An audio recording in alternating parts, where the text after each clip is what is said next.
Since the dawn of history, human development and the development of the natural environment have always been impacting each other. From primitive, then agricultural civilization, humans progressed to the industrial age. Today, in a new era, they are building an ecological civilization. In taking the road of green development, they are now aware of the need to respect the natural law, protect nature, and prioritize the environment.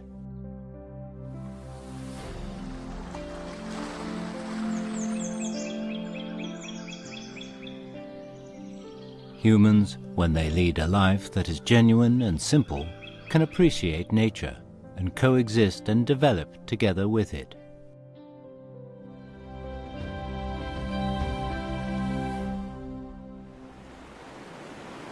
The Nujiang River Basin, situated among the Hengduan Mountains, boasts a rare abundance of biological resources. However, the ecosystem here is highly sensitive and vulnerable. Niji village lies deep among the Bilor Mountains, east of the Nujiang River. Cut off from the outside world by the rapid river, and facing the problem of a growing population, villagers whose families had lived there for generations chose to move. Humans have always been tied to the land.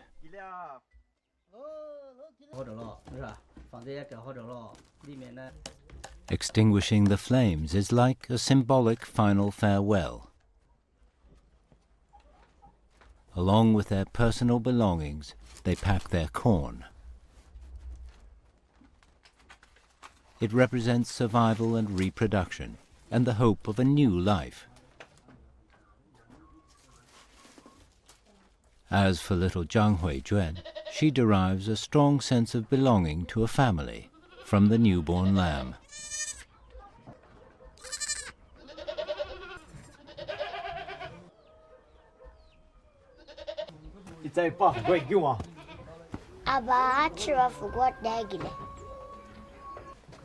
Achima fugwa tege ba ya no chasani shilang no akite ka chang ba am tipa sani timate la ni jua.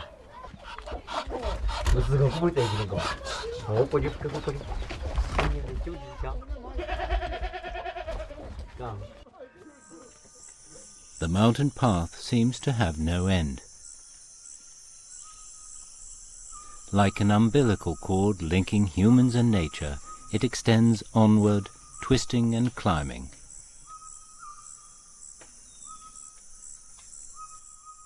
Huijuan is beginning a new life. She'll eventually understand that the sacrifice she's making today is for the sake of a better tomorrow. The mountains, rivers, forests and everything else around her are the common home of all life, and a place to find happiness and hope.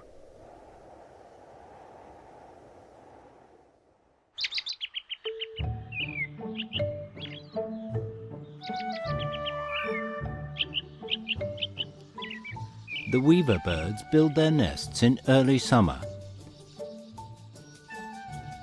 This vital task is undertaken by the males, who scour an area within a 2-kilometer radius looking for the best construction materials.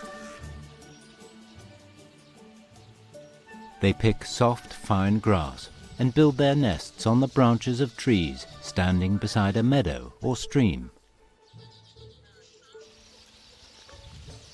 Only a safe, attractive home will win a female bird's approval and earn the male a desirable partner.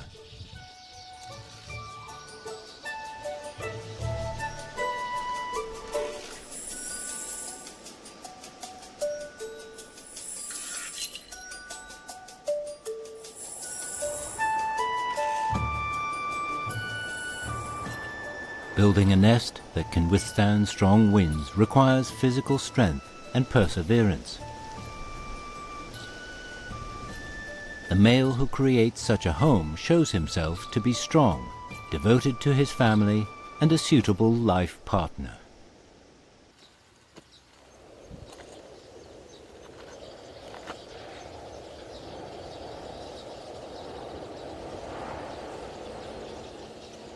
The nests are swaying in the fierce wind.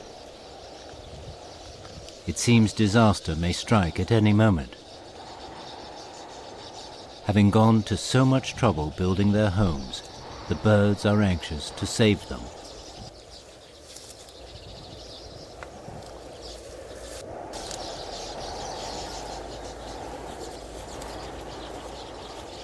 When the wind subsides, the birds celebrate with chirping and twittering.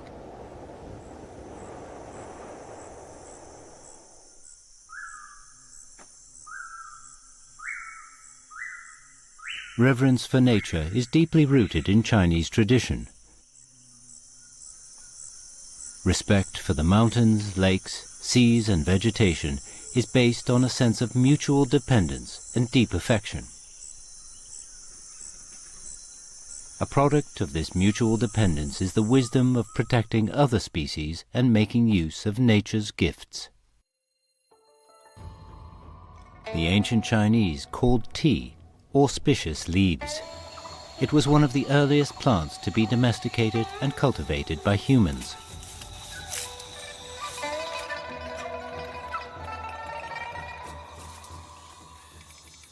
Thanks to the Qinghai Tibet Plateau and the Hengduan Mountains blocking the cold air currents from the north, the camellia plants inhabiting the mountains of southwest China could survive the Ice Age. They would evolve into the world's original tea trees.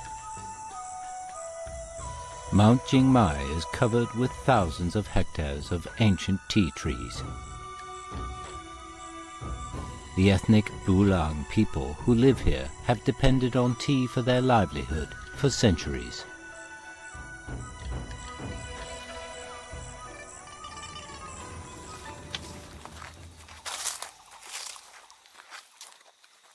Sanwen and Arkan are tea farmers living on Mount Jingmai.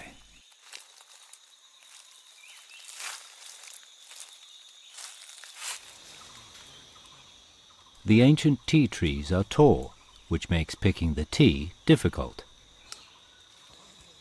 The spring dew gives the trees the impetus they need to sprout. The spring tea must be picked before the rains come. Early morning, before the sunshine becomes too strong, is the best time for picking. In this plantation, a natural forest system has formed, where the biodiversity prevents pests and disease and promotes pollination. The decaying branches and leaves are a source of nutrients for the tea trees. Sanwen and Arkan derive their income almost exclusively from their tea trees. To preserve the ancient trees, they follow the traditional method of picking just a single bud and 2 leaves from the end of a twig.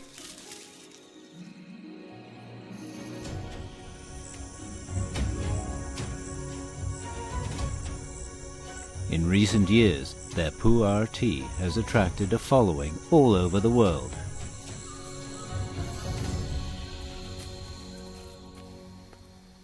The tiny tea leaf has become a symbol of a high standard of living.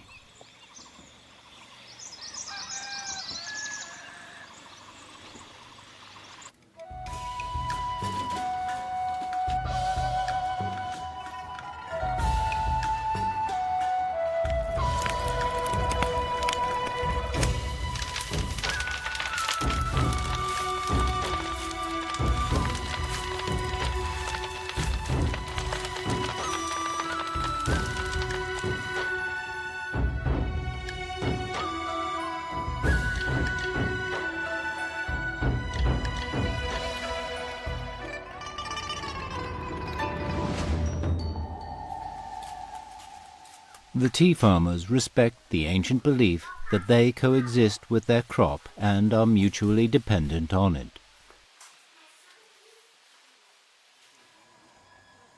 Thanks to this attitude, nature is kind to them, and they can enjoy a regular, rich tea harvest.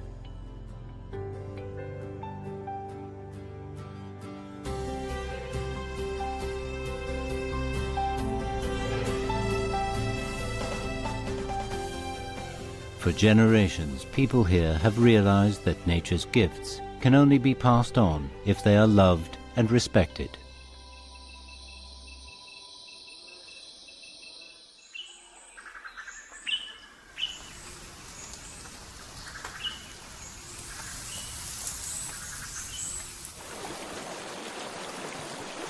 In March 2020, a group of Asian elephants began an epic journey that would capture the imagination of the world.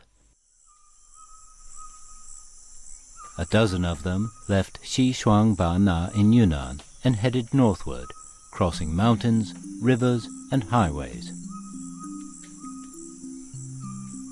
Along the way, they foraged and frolicked in the forests and fields, and even wandered through village streets.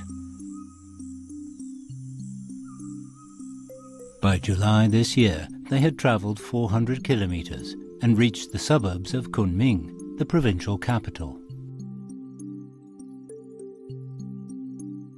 It was at this point that the world's media became interested in their story. To protect the elephants and the people they encountered, the government established a command and supply system, monitoring the elephants' movements and ensuring that they always had enough to eat. 树林里面呢，象群在那儿。 The uninvited guests did considerable damage to crops and homes, but still the local farmers welcomed them. 人要吃饭，百姓也要吃饭嘛。他爱吃这些东西，就给他吃这些东西嘛。从老远呢，从西双版纳赶到这里来，让我们看一看，认识他的庐山真面目，那是我们一生的幸事啊。 After a few days spent wandering near Kunming, the elephants turned back southward and slowly headed home.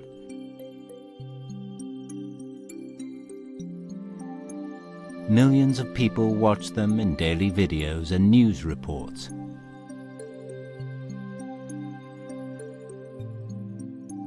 They were charmed by the elephants' free and easy approach to life, and especially by the cute babies and their loving mothers.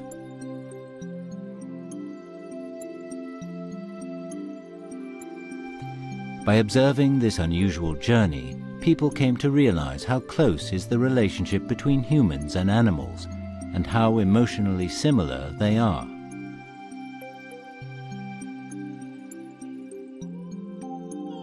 This event initiated a widespread discussion about living in harmony with nature. In August 2021, more than 500 days after setting out, the herd of wild elephants returned home.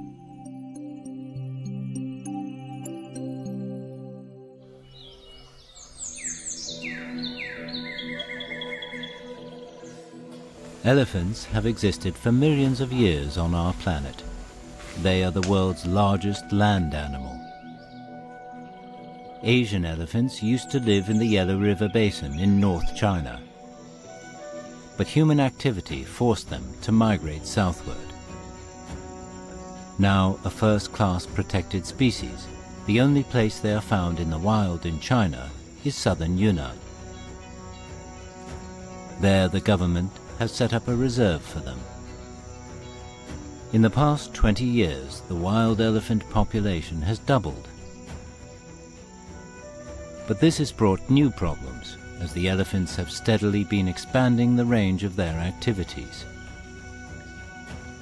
They frequently enter villages near the reserve and encroach onto farmland, where they feast on the villagers' rice, bananas, and corn.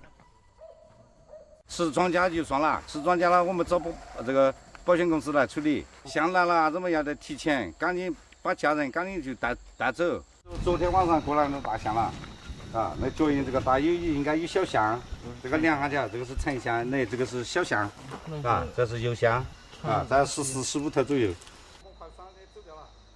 Yunnan has introduced a public liability insurance system to compensate people who have suffered losses as a result of the wild elephants' activities. It's designed to ease potential conflicts between humans and animals. A special team has also been set up to monitor the wild elephants. 哦，这头象嘛是大了吧？50啊，2吨3吨有啊，这个象嘛。哦，大了。它不会去演这场线。这场线就在旁边啊。这个要得注意呢，还得说个这个设起那些那个网上还得注意安全。保护区里面我们是禁止人为活动的。那么如果是人与相互之间这个遭遇，这个我们不能跟大象发生正面的冲突，我们也不能去驱赶它，这个恐吓它啊。那么人与象之间要保持一定的距离。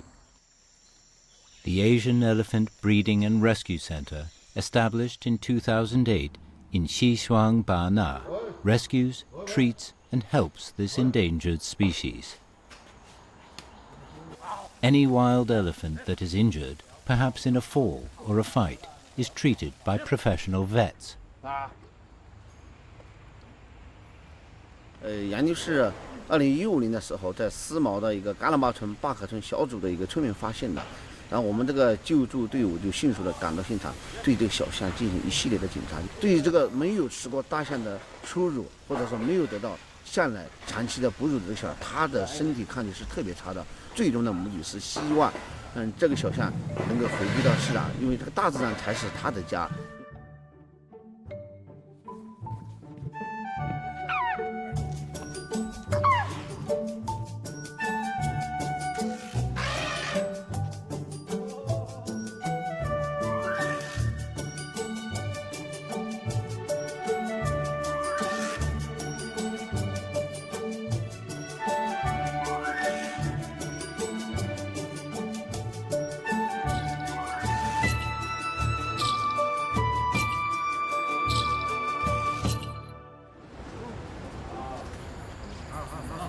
Bao Mingwei spends over 10 hours a day with the wild elephants.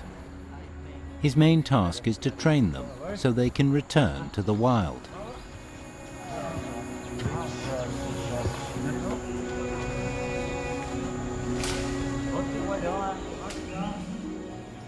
Asian elephants have only one natural enemy, and that's humans. But humans are sometimes their only hope.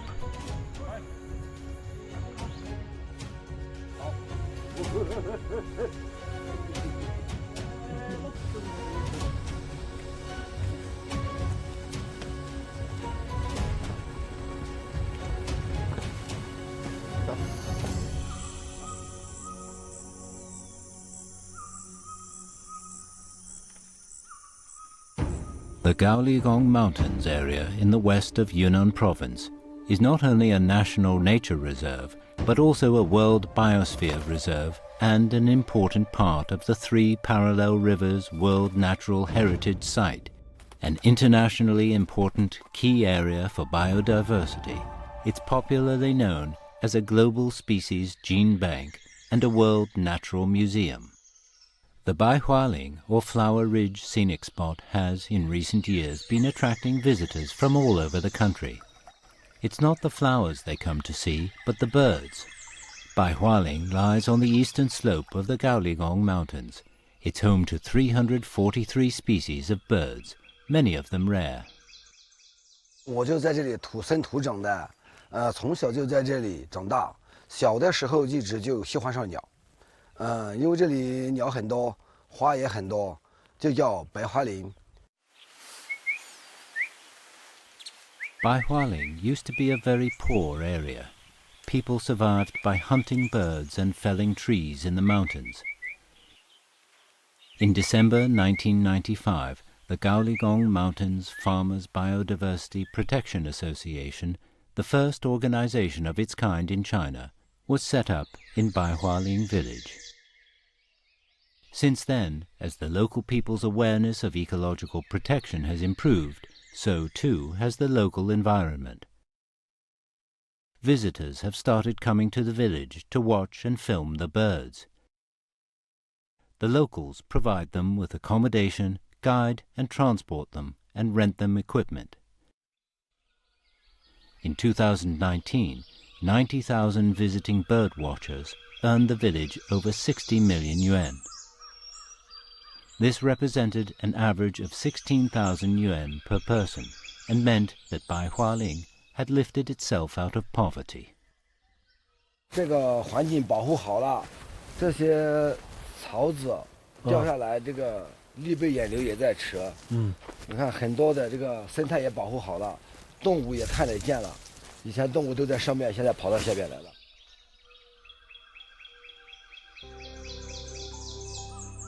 Mr. Ho has persuaded his son-in-law, Ge to return home from the metropolis. Now he's helping to protect the birds.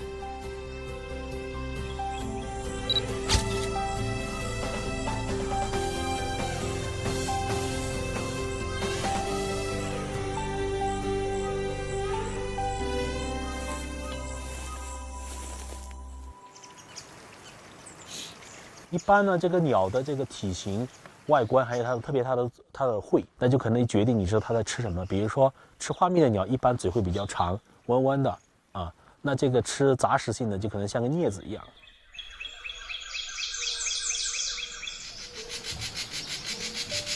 在野外的话呢，我们一般就是听到叫声去判断鸟，然后逐步的靠近，就有机会可以看到这个鸟。 鸟类的名字都是以最显著的体貌特征加科属名命名的，比如说赤尾噪鹛，它是鹛科的，所以呢，它的身体的最显著的体貌特征就是它的尾巴是赤红色，所以叫赤尾噪鹛。那像这个雪雀呢，它全身是血红色的，所以呢叫雪雀。猎猴蜂虎呢是一个每年在4月份、5月份的时候会来到我们这儿产崽的一个鸟类。 它会呢，它的做巢呢怎么样？就在一个岩壁上凿一个洞，然后就去了。然后呢，一般成群。虽然说是家庭是这个以洞为单位嘛，但是呢，它会很4、5成群在一起去总是去找东西。它特别喜欢吃蜜蜂，啊，就是吃蜜蜂的老虎，而且它的这个颜色会很鲜艳，所以被称为中国最美丽的鸟类之一。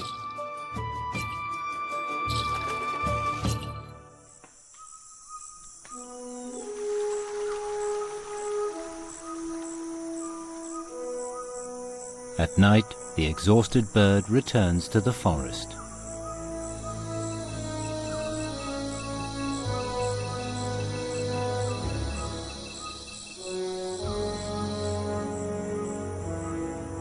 我可以尽我自己的力量去帮我们保护区做更多的事情，来保护这样的生态环境。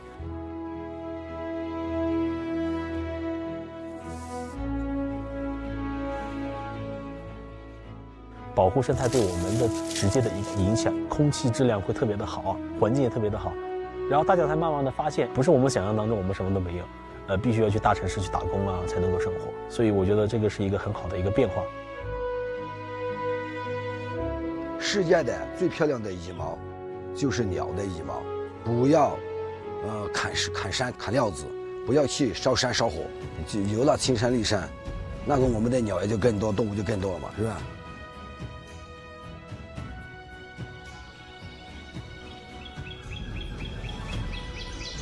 Those who once hunted birds are now guarding them.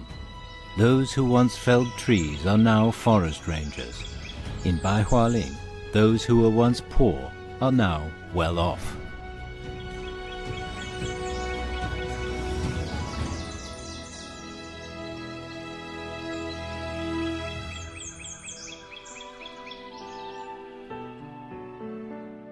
The germplasm bank of wild species in southwest China houses 79,000 plant seeds.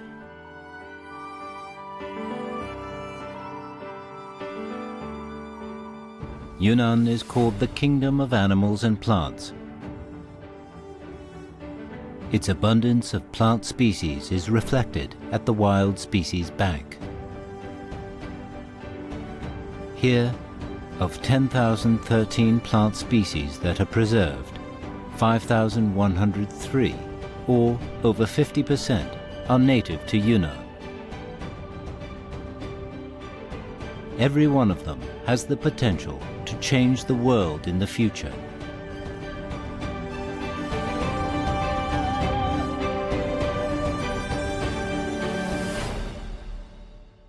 The source of human life lies in the fields. The source of life for the fields is water, and the source of the water is in the mountains. The source of life in the mountains is in the soil, and the source of the soil is trees.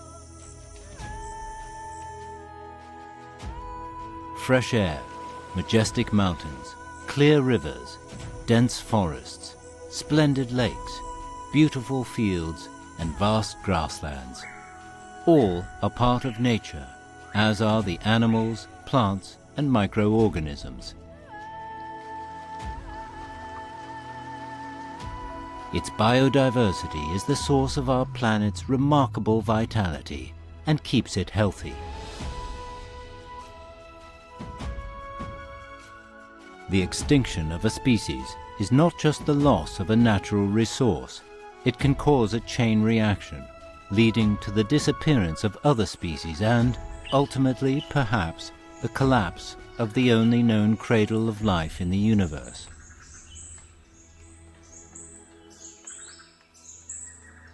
Earth is humankind's sole home.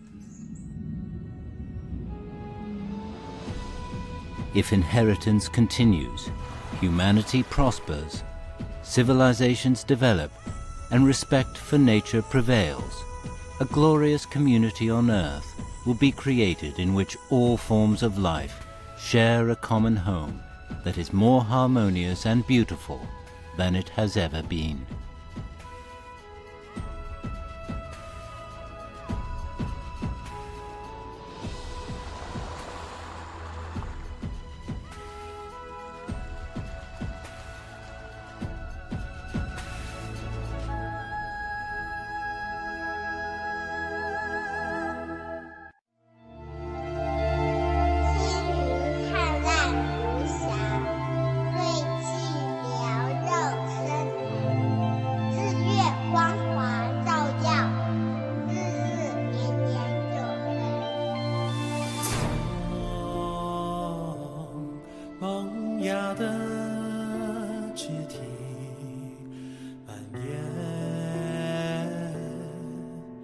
向所有方向